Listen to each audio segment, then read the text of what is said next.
ನಮಸ್ಕಾರ ಎಲ್ರಿಗೂ, ನಾನು ನಿಮ್ಮ ಪ್ರೀತಿಯ ರವಿ ಮಾತಾಡ್ತಾ ಇದ್ದೀನಿ. ನನ್ನ ಹೊಸ ವಿಡಿಯೋ ನೋಡಕ್ ಬಂದಿರೋ ಎಲ್ಲರಿಗೂ ಸ್ವಾಗತ ಸುಸ್ವಾಗತ. ನಾನೆಲ್ಲಪ್ಪ ಇದ್ದೀನಿ ಇವತ್ತು ಅಂತ ಅಂದರೆ ಬೆಂಗಳೂರಿನ ಬನ್ನೇರುಘಟ್ಟ ನ್ಯಾಷನಲ್ ಪಾರ್ಕ್ನಲ್ಲಿ ನಾ ಇದ್ದೀನಿ.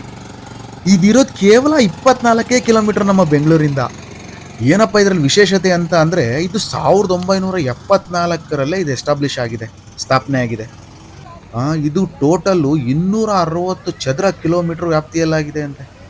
ಹಾಗೆ this is just not a park, this is an eco tourism place ಅಂತ ಹೇಳಿದ್ರು ತಪ್ಪಾಗಲಾರ್ದು. ಇಲ್ಲಿ ನಮ್ಮ ರಾಜ್ಯ ಅಂತ ಅಲ್ಲ, ಹೊರ ರಾಜ್ಯಗಳಿಂದನೂ ತುಂಬ ಜನ ಬರ್ತಾರೆ ಇಲ್ಲಿಗೆ. ಬಂದು ಅವರು ಏನು ಅಂತ ಅಂದರೆ, ಇಲ್ಲಿ ಎಲ್ಲ ಕೆಲವು ರೂಮ್ ಮಾಡ್ಕೊಂಡು ಸ್ಟೇ ಆಗ್ತಾರೆ, ಹಿಂದಿನ ದಿನವೇ ಬಂದಿರ್ತಾರೆ. ಅವ್ರಿಗೇನೋ ಒಂಥರ ತುಂಬ ಖುಷಿ ಆಗುತ್ತೆ. ನೀವು ಈ ಪಾರ್ಕ್ ನೋಡಬೇಕು ಅಂತ ಅಂದರೆ ಕನಿಷ್ಠ ಪಕ್ಷ 1 ಡೇ ಫುಲ್ಲು ಆದ್ರೂ ಬೇಕು. ಬೆಳಗ್ಗೆ ನೀವು ಬಂದ್ರಿ ಅಂತ ಅಂದರೆ ಅಪ್ ಟು ಈವ್ನಿಂಗ್ವರೆಗೂ ಆಗುತ್ತೆ ಫುಲ್ ಎಲ್ಲ ಕವರ್ ಮಾಡಬೇಕು ಅಂದರೆ.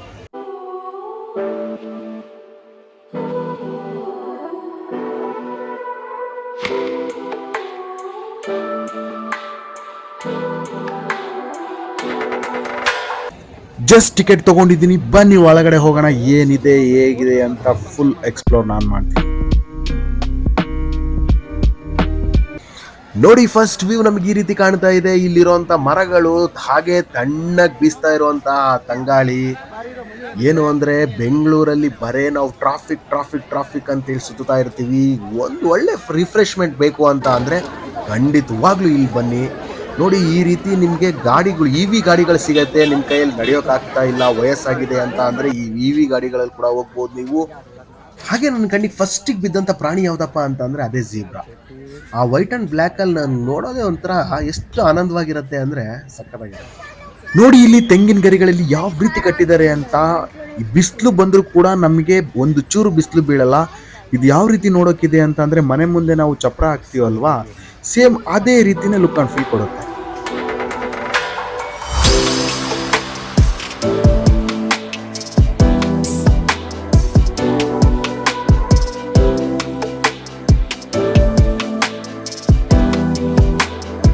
ಹಾಗೆ ನಾನು ನಿಮ್ಗೆ ಹೇಳ್ದಂಗೆ ಇಲ್ಲಿ ಬರೋದು ತುಂಬ ಚಿಕ್ಕ ಮಕ್ಕಳು, ಅದರಲ್ಲೂ ಸ್ಕೂಲ್ ಮಕ್ಕಳುಗಳಿಗೆ ತುಂಬ ಅಂದರೆ ತುಂಬ ಇಷ್ಟವಾದ ಪ್ಲೇಸ್ ಇದು. ಯಾಕೆ ಅಂತ ಅಂದರೆ, ಬುಕ್ಕಲ್ಲಿ ನೋಡೋ ಪ್ರಾಣಿಗಳನ್ನ ನಾವು ನಿಜವಾಗ್ಲೂ ಡೈರೆಕ್ಟಾಗಿ ನೋಡ್ತಾ ಇದ್ದೀವಿ.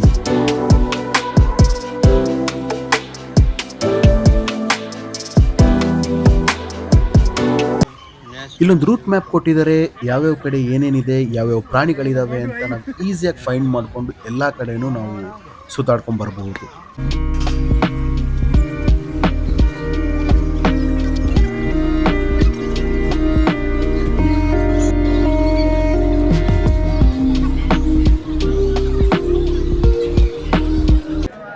ನೋಡಿ, ಇಲ್ಲಿ ಹುಲಿ ನೋಡ್ತಾ ಇದೀವಿ ನಾವಿಲ್ಲಿ. ಇದಕ್ಕೆ ಏನಾಗಿದೆ ನನಗೆ ಗೊತ್ತಿಲ್ಲ, ಬಟ್ ಇದು ಕುಂಟ್ಕೊಂತ ಬರ್ತಾ ಇದೆ. ತುಂಬಾ ಅಂದ್ರೆ ತುಂಬಾ ಬೇಜಾರಾಯ್ತು 2 ವಿಚಾರಕ್ಕೆ. ಒಂದು, ಇದಕ್ಕೊಂದು ಟ್ರೀಟ್ಮೆಂಟ್ ಕೊಡ್ಸಕ್ಕಾಗಲ್ವಾ ನಮ್ಮ ಸರ್ಕಾರದ ಕೈಯಲ್ಲಿ? ಯಾಕಂದ್ರೆ ಈ ಒಂದು ಪ್ರವಾಸಿಗರಿಂದ ಎಷ್ಟು ಕಲೆಕ್ಷನ್ ಆಗುತ್ತೆ, ಎಷ್ಟು ಫಂಡ್ ಬರುತ್ತೆ ಅವರಿಗೆ ದುಡ್ಡು. ಆಮೇಲೆ ಎರಡನೇದು, ಇದಕ್ಕೆ ಊಟ ಆಗ್ತಾರೋ ಇಲ್ಲೋ ಅಂತ ಅನಿಸ್ಬಿಟ್ಟಿದೆ.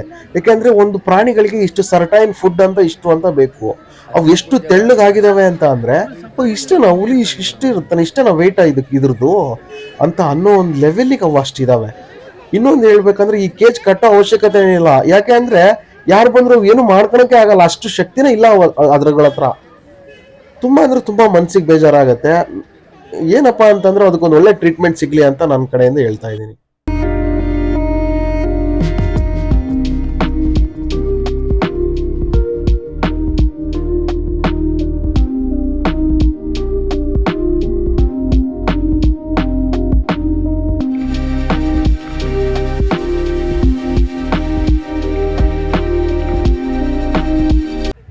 ನಾನು ಕೇಳಿಪಟ್ಟಿರೋ ಹಾಗೆ ಮಂಗಳವಾರ ಎಲ್ಲ ಝೂಗಳು ರಜೆ ಅಂತೆ. ನಿಜವಾಗ್ಲೂ ನನಗದು ಗೊತ್ತಿರಲಿಲ್ಲ. ಆ ರಜೆ ಆದರೂ ಪರವಾಗಿಲ್ಲ, ಬಟ್ ಆದರೆ ಪ್ರಾಣಿಗಳೆಲ್ಲ ಉಪವಾಸ ಇರಬೇಕಂತೆ. ಉಪವಾಸ ಅಂತ ಅಂದರೆ ಯಾರೋ ಒಬ್ರು ಇಬ್ರು ಸಿಬ್ಬಂದಿಗಳು ಇರ್ಬೋದು, ಬಟ್ ನೂರಾರು ಪ್ರಾಣಿಗಳಿರುತ್ತೆ ಒಂದು ಝೂನಲ್ಲಿ. ಸೊ ಅವೆಲ್ಲ ಪ್ರಾಣಿಗಳು ಇವರ ಒಂದು ಇದರಿಂದ ಆ ಪ್ರಾಣಿಗಳು ಉಪವಾಸ ಇರಬೇಕು. ಇದೇನು ಗುರು ಕರ್ಮ, ಆ ಪ್ರಾಣಿಗಳು ಉಪವಾಸ ಇರುವಂಗೆ. ಯಾಕೆ ಮನುಷ್ಯರಾದ್ರೆ ನಾವು 1 ಟೈಮ್ ಊಟ ಬಿಟ್ಟಿರೋಕ್ಕಾಗಲ್ಲ, ಬಟ್ ಆದ್ರೆ ಆ ಪ್ರಾಣಿಗಳು ಮಂಗಳವಾರ ಇಡೀ ದಿನ ಪೂರ್ತಿ ಉಪವಾಸ ಇರ್ಬೇಕಂತೆ. ಸರ್ಕಾರ ಇದ್ರ ವಿರುದ್ಧ ಬೇಗ ಎಚ್ಚೆತ್ಕೊಳ್ಳಿ. ಯಾಕೆ ಅಂತಂದ್ರೆ ಯಾವ ಪ್ರಾಣಿಗಳು ಯಾವತ್ತೂ ಕೂಡ ಉಪವಾಸ ಇರಬಾರ್ದು. ಯಾಕೆಂದ್ರೆ ಅವಕ್ಕೂ ಒಂದು ಮನಸ್ಸು ಭಾವನೆ ಅಂತ ಇರುತ್ತೆ. ಝೂಗಳು ನಮ್ಮ ಒಂದು ನೋಟಕ್ಕಷ್ಟೇ ನಾವು ಮಾಡ್ಕೊಂಡಿರೋದಷ್ಟೇ ಇದು.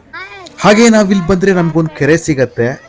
ಇಲ್ಲಿ ಬೋಟಿಂಗ್ ವ್ಯವಸ್ಥೆ ಇದೆ, ಸಖತ್ತಾಗಿರುತ್ತೆ. ನೀವು ಫ್ಯಾಮಿಲಿ ಜೊತೆ ಬಂದಿದ್ದೀರಾ ಅಥವಾ ಕಪಲ್ಸ್ ಆಗಿ ಬಂದಿದ್ದೀರಾ ಅಂತ ಅಂದರೆ ಒಂದು ಒಳ್ಳೆ ಅನುಭವನ ಇಲ್ಲಿ ತಗೋಬೋದು. ತುಂಬ ದೊಡ್ಡದಾಗೆ ಇದೆ ಇದು ಕೆರೆ. ಇಲ್ಲಿ ಲೈಫ್ ಜಾಕೆಟ್ ಕೂಡ ಕೊಡ್ತಾರೆ. ಹಾಗೆ ಇಲ್ಲಿ ನೋಡಿ ಎಷ್ಟು ಮುದ್ದಾಗಿರೋ 3 ಆನೆ ಮರಿಗಳಿದ್ದಾವೆ. ಏನು ಅಂತಂದರೆ ಇವುಗಳ ಆಟಗಳು ನೋಡೋದೇ ಒಂಥರ ಖುಷಿ. ನಾವೇನಾದರೂ ಇಲ್ಲಿ ಎದುರುಗಡೆ ಇಲ್ಲಿ ಕುತ್ಕೊಂಡ್ಬಿಟ್ರೆ ಇಲ್ಲಿ ಎದ್ದೋಗ್ಬೇಕು ಅನ್ನೋ ಒಂದು ಮನಸ್ಸೇ ಆಗಲ್ಲ. ಏಕೆ ಅಂದರೆ ಅಷ್ಟು ಚೆನ್ನಾಗಿರುತ್ತೆ ಇವುಗಳ ಆಟಗಳು. ನನಗಂತೂ ಇಲ್ಲಿ ತುಂಬ ಖುಷಿ ಆಯಿತು. ನಿಜವಾಗ್ಲೂ ನೀವು ಇಲ್ಲಿ ಬಂದರೆ ಇದನ್ನ ಮಿಸ್ ಮಾಡ್ಕೋಬೇಡಿ.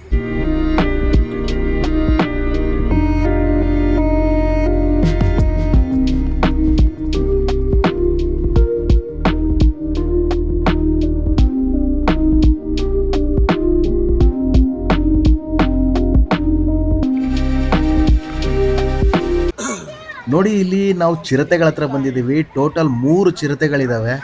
ನೋಡೋಕೆ ಮಾತ್ರ ಸಖತ್ತಾಗಿದ್ದಾವೆ ಮಾತ್ರ. 3 ಅವು ಇನ್ನೂ ಚಿಕ್ಕ ಚಿಕ್ಕ ವಯಸ್ಸಿಂದ ಚಿರತೆಗಳೇ ಅವು. ಅದೇನು ಅಂದರೆ ಕೆಂಪು ಹಳದಿ ಬಣ್ಣ ಏನಿದೆಯಲ್ಲ ಅದು ಚುಕ್ಕಿ ಚುಕ್ಕಿ ಥರ ಕಪ್ಪಾಗಿ ಒಂಥರ ನೋಡೋಕೆ ಸಖತ್ತಾಗಿರುತ್ತೆ. ನಿಮಗೆ ಗೊತ್ತಿರೋ ಹಾಗೆ ಈ ಚಿರತೆ ಮಾತ್ರ ಓಡೋದ್ರಲ್ಲಿ ಫೇಮಸ್ಸು. ಏನು ಅಂದರೆ ಇದು ಮತ್ತೆ ಈ ಮರಗಳು ಹತ್ತೋದ್ರಲ್ಲಿ ಕೂಡ ತುಂಬ ಫೇಮಸ್ ಇದು. ಇದ್ರದ್ದು ಇನ್ನೊಂದು ಸ್ಪೆಷಾಲಿಟಿ ಏನಪ್ಪ ಅಂತಂದರೆ ಇದು ಜಿಂಕೆ ಮತ್ತು ಕಾಡು ಕೋಣಗಳು ಇರ್ತಾವಲ್ಲ, ಈ ಚಿಕ್ಕ ಚಿಕ್ಕ ಪ್ರಾಣಿಗಳು ಇದು ಅಟ್ಯಾಕ್ ಮಾಡಿದ್ರೆ ಇದು ತುಂಬ ಅಂದರೆ ತುಂಬ ಎಕ್ಸ್ಪರ್ಟ್. ಸೈಲೆಂಟ್ ಹಂಟರ್ ಅಂತ ಕೂಡ ಇದನ್ನು ಕರೀತಾರೆ.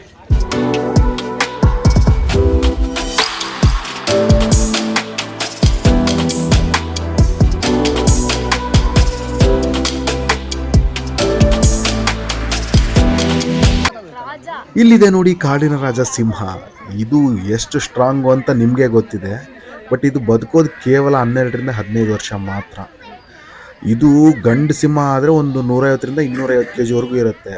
ಹೆಣ್ಣು ಸಿಂಹ ಆದರೆ ಸ್ವಲ್ಪ ತೂಕ ಕಡಿಮೆ, ಒಂದು 120ರಿಂದ ಒಂದು 180 kg ಬರುತ್ತೆ ಅಷ್ಟೇ ಇದು. ಹಾಗೆ ಇಲ್ಲಿ ಪ್ರೈಡ್ ಅಂತ ಕರೀತಾರೆ ಇವುಗಳನ್ನ. ಯಾಕೆ ಅಂತ ಅಂದರೆ 10ರಿಂದ 15 ಸಿಂಹಗಳು ಒಟ್ಟಿಗೆ ಇರುತ್ತೆ. ಇವು ಗುಂಪುಗಳಾಗೆ ಇರೋದಿದು, ಸಿಂಗಲ್ ಆಗಿ ಮನುಷ್ಯರುಗಳ ಥರ ಇರಲ್ಲ.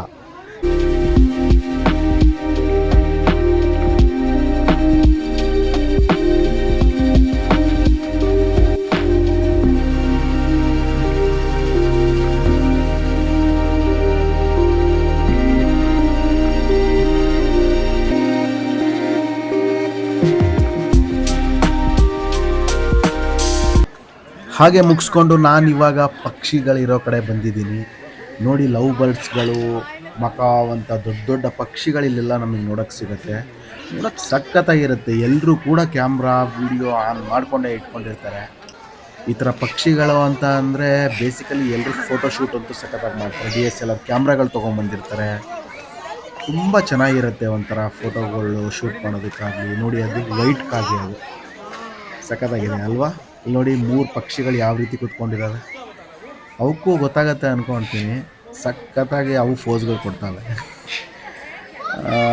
ಏನು ಅಂದರೆ ಅದ್ರ ಶಬ್ದಗಳು ಕೇಳೋದೇ ಒಂಥರ ಸಖತ್ತಾಗಿ ಆನಂದ ಅನಿಸುತ್ತೆ ಕಿವಿಗಳಿಗೆ. ಅದ್ರದ್ದೇನು ಚಿಲಿಪಿಲಿ ಶಬ್ದಗಳಿದಾವಲ್ಲ, ಕೇಳೋದೇ ಒಂಥರ ಚೆಂದ. ನೀವು ಮನೆ ಮಂದಿ ಎಲ್ಲ ಬಂದು ಎಂಜಾಯ್ ಮಾಡಿ ಒಂದ್ಸರಿ ಟೈಮ್ ಫ್ರೀ ಮಾಡಿಕೊಂಡು.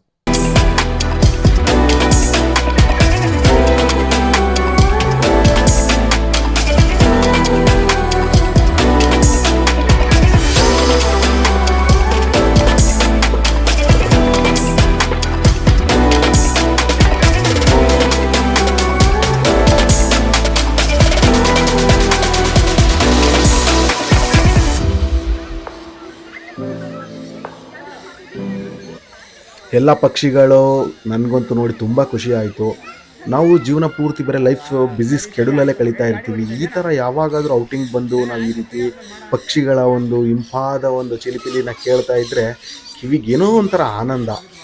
ಯಾಕೆಂದರೆ ಆ ಟ್ರಾಫಿಕ್ನೇ ನೋಡ್ತಾ ಇರ್ತೀವ, ಈ ರೀತಿ ನಾವು ಸೌಂಡ್ನ ಎಲ್ಲಿ ಕೇಳ್ತೀವಿ? ಇವಾಗೆಲ್ಲ ಬೆಂಗಳೂರಲ್ಲಿ ಸಾಧ್ಯನೇ ಇಲ್ಲ. ನೀವು ಫ್ರೀ ಮಾಡ್ಕೊಂಡು ತಪ್ಪದೆ ಈ ರೀತಿ ಪ್ಲೇಸ್ಗಳಿಗೆ ಬಂದು ಈ ಥರ ಎಲ್ಲ ನೋಡಿ ಒಂದು ವಾತಾವರಣ ಈ ಥರ ಇದ್ದರೆ ನೀವು ಮಂತ್ಲಿ ಒಂದ್ಸರಿ ಬಂದುಬಿಟ್ರೆ ನಿಮ್ಮ ಮೈಂಡ್ ಫುಲ್ಲು ರಿಲ್ಯಾಕ್ಸ್ ಆಗೋಗ್ಬಿಡುತ್ತೆ. ಸಖತ್ತಾಗಿರುತ್ತೆ. ನೋಡಿ ಇಲ್ಲಿ ಹಾಗೆ ನಾನು ಮೊಸಳೆ ಇರೋ ಅಂಥ ಜಾಗಕ್ಕೆ ಬಂದಿದ್ದೀನಿ. ಇವು ಒಂದೇ ಒಂದು ಚೂರು ಅಲ್ಲಾಡಲ್ಲ. ಹೇಗಿರುತ್ತೋ ಹಾಗೆ ಇರ್ತವೆ ನೋಡಿ. ಅದ್ರ ಸ್ಕಿಲ್ ನೋಡಿ, ಯಾರು ಬಂದ್ರು ಏನು ಮಾಡಿದ್ರು ಸುಮ್ಮನೆ ಇರ್ತವೆ. ಒಂದು ಸ್ವಲ್ಪನೂ ಶೇಕ್ ಆಗಲ್ಲ. ಇವೇನು ಬದುಕಿದವೋ ಸತ್ತಿದವೋ ಒಂದೂ ಗೊತ್ತಾಗಲ್ಲ. ಆ್ಯಕ್ಚುಲಿ ಮೊಸಳೆ ಅನ್ನೋದೇನಿದೆಯಲ್ಲ, ತುಂಬ one of the strongest animal ಅಂತ ಅಂದ್ರೂ ತಪ್ಪಾಗಲ್ಲ. ಇವು ಸರಿಸುಮಾರು 70 ರಿಂದ 100 ವರ್ಷ ಬದುಕ್ತಾವಂತೆ, ಸೇಮ್ ಮನುಷ್ಯರ ಥರನೇ. ಏನಂದರೆ ಒಂದು 5 ರಿಂದ 7 ಮೀಟ್ರ್ವರೆಗೂ ಬೆಳಿತವೆ. ಆಮೇಲೆ ಇದು ಸರಿಸುಮಾರು ನಿಮಗೆ ಒಂದು ಆಶ್ಚರ್ಯ ಆಗೋ ವಿಚಾರ ಏನಂದರೆ 800 ರಿಂದ 1000 kg ಇರುತ್ತಂತೆ. 20 ಜನ ಅಂದರೆ ಇವು ತುಂಬ ದೊಡ್ಡವಾದ್ಮೇಲೆ 800 ರಿಂದ 1000 kg ತೂಕ. ಅಷ್ಟು ತೂಕ. ಅದ್ರ ಕಣ್ಣು ನೋಡಿ ಏನೋ ಒಂಥರ ದೆವ್ವ ಥರನೇ ಕಾಣುತ್ತೆ ನಮಗಂತೂ ನೋಡ್ಬಿಟ್ರೆ. ಬಟ್ ತುಂಬ ಡೇಂಜರಸ್ ಇದು. ಎಲ್ಲ ಪ್ರಾಣಿಗಳಿಗೂ ಕಂಪೇರ್ ಮಾಡಿದರೆ ಇದ್ರ ನಿಯರ್ ಯಾರೂ ಕೂಡ ಹೋಗಬಾರ್ದು. ಅಷ್ಟು ಡೇಂಜರ್ ಆದ ಒಂದು ಪ್ರಾಣಿ ಇದು.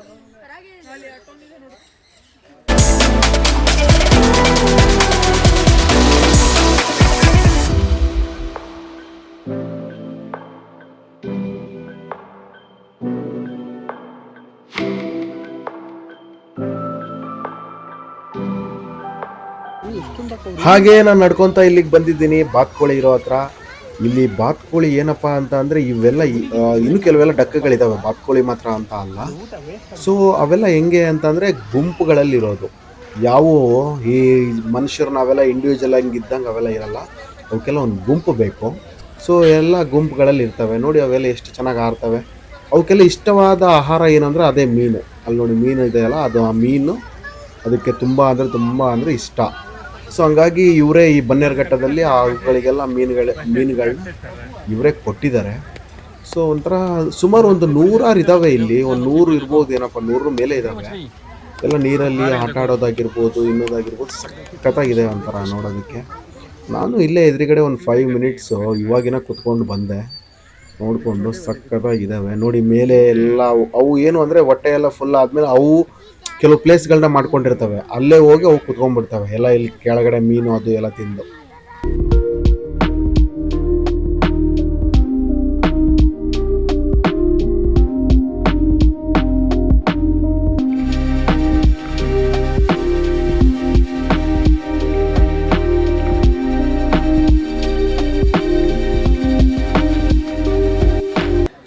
ಹಾಗೆ ಇಲ್ಲಿ ನೋಡಿ ಹಾವುಗಳು ಯಾವ ರೀತಿ ಇದ್ದಾವೆ ಅಂತ.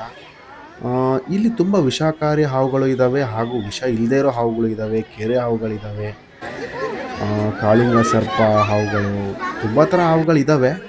ಇದಕ್ಕೆಲ್ಲ ಏನು ಮಾಡ್ತಾರೆ ಅಂತ ಅಂದರೆ ಇಲ್ಲಿ ಈ ಚಿಕ್ಕ ಚಿಕ್ಕ ಇಲಿಗಳು, ಆ ವೈಟ್ ಇಲಿಗಳು ನೋಡಿಬಿಟ್ರೆ ನಿಜವಾಗ್ಲೂ ಎಷ್ಟು ಕ್ಯೂಟಾಗಿರ್ತಾವೆ ಅಷ್ಟು ಕ್ಯೂಟಾಗಿರುತ್ತೆ. ಆ ವೈಟ್ ಇಲಿಗಳನ್ನ ಅದಕ್ಕೆ ಹಾಕ್ತಾರೆ. ಮತ್ತು ಕೆಲವು ಸಂದರ್ಭದಲ್ಲಿ ಈ ಮೊಲಗಳನ್ನೂ ಹಾಕ್ತಾರೆ. ಈ ಹೆಬ್ಬಾವು ಅವಕ್ಕೆಲ್ಲ ಈ ಮೊಲಗಳನ್ನೂ ಹಾಕ್ತಾರೆ. ಸೊ ಇಲ್ಲಿ ತುಂಬ ಪ್ರಭೇದವಾದ ಹಾವುಗಳು ಇದ್ದಾವೆ ಇಲ್ಲಿ. ಎಸ್ಪೆಷಲಿ ಈಗ ನಾವು ನೋಡೋಕೆ ಅಂತ ಹೋದರೆ ಇಲ್ಲಿ ನೋಡಿ ಇವೆಲ್ಲ ಹೇಗಿದಾವಲ್ಲ, ಇವೆಲ್ಲ ನಾಗರ ಹಾವುಗಳು. 5-6 ಹಾವುಗಳೆಲ್ಲ ಇಲ್ಲೆಲ್ಲ ಜೊತೆಯಾಗಿ ಮಲ್ಕೊಂಡಿರ್ತವೆ. ಇದಾಗಿತ್ತು ಇವತ್ತಿನ ವಿಡಿಯೋ. ಎಲ್ರಿಗೂ ಇಷ್ಟ ಆಗಿದೆ ಅಂತ ನಾನು ಅಂದ್ಕೊಂಡಿದ್ದೀನಿ. ಇದೇ ರೀತಿ ನಮ್ಮ ಒಂದು ಯೂಟ್ಯೂಬ್ ಚಾನಲ್ಗೆ ಎಲ್ಲರೂ ಸಪೋರ್ಟ್ ಮಾಡಿ. ಇನ್ನೂ ಯಾರು ನಮ್ಮ ಯೂಟ್ಯೂಬ್ ಚಾನಲ್ಗೆ ಸಬ್ಸ್ಕ್ರೈಬ್ ಆಗಿಲ್ವೋ ಇವಾಗ ಹೋಗಿ ಸಬ್ಸ್ಕ್ರೈಬ್ ಆಗಿ, ಹಾಗೆ ಬೆಲ್ ಐಕನನ್ನು ಹೊಡೆಯೋದು ಮಾತ್ರ ಮರಿಬೇಡಿ. ನಿಮ್ಮ ಅನಿಸಿಕೆಗಳನ್ನ ಕಮೆಂಟ್ ಮುಖಾಂತರ ನಮಗೆ ತಿಳಿಸಿ. ಹಾಗೂ ಹೊಸ ವರ್ಷದ ಆರ್ಥಿಕ ಶುಭಾಶಯಗಳು. 2025 ಎಲ್ಲರ ಲೈಫಲ್ಲೂ ಖುಷಿ ತಂದುಕೊಡ್ಲಿ. Thank you.